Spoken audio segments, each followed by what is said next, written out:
这项4项小项的漫画联展，目前正伫喜秋图书馆3楼来展出，总共邀请10位的画师来参展。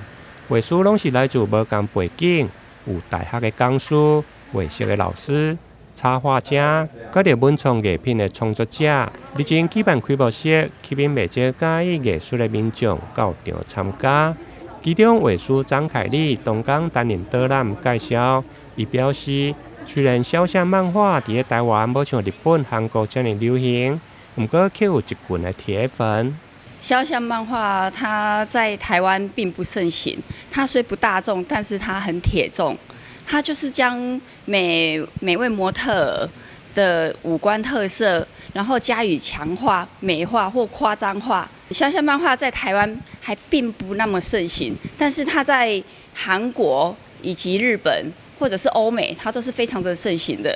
然后借由喜树图书馆这一次的展览，让我们台南在地得以这样子的推广肖像漫画和民众互动。肖像漫画我们可以画照片，当然了，我们还是最主要的是推广就是与民众的互动。现场民众模特在现场，然后我们借由画笔，然后借由手绘或者是电绘，画出独一无二的肖像漫画。画师表示。试演会源自日本的浮世绘，佮着一般 Q 版或者是文青的试演会无啥共。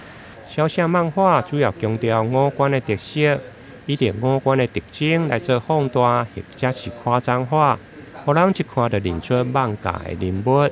我画的是 NBA 的球星詹姆斯，然后他的五官的特色，我先抓到的是他一个倒三角形，他的下巴非常的宽大，然后眉棱骨非常的高耸，然后再来就是他湖人队的球衣的颜色金黄色，那这样子五官再加上他球衣的颜色，大部分人就会联想到这个球星的神韵了。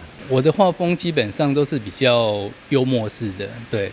你看我画的一些政治人物，都是一件比较时事的，像是现在的选举哦，然后像是一些战争的总统，对，这就是我画图的题材。那基本上我的特征哦，就是比较 Q 版型的、可爱的。台湾画的这个应该算是人像速写啊，就是坐着都不能动。然后就是一坐就好一个钟头这样子，对，那风格是完全不一样。但是画那种人像速写，其实也是有很强的一些基本功力才有办法。那我们是比较走趣味性的，对，所以我们都会画一些可能鼻子很大啦，额头很大啦，或者是眼睛很小，都会把一些人物的特色把它放大或者是缩小。即届的展览推行起到10月30日，长达3个月，伫喜秋图书馆3楼来展出。除了开幕当天邀请画师现场来作画，甲着民众互动。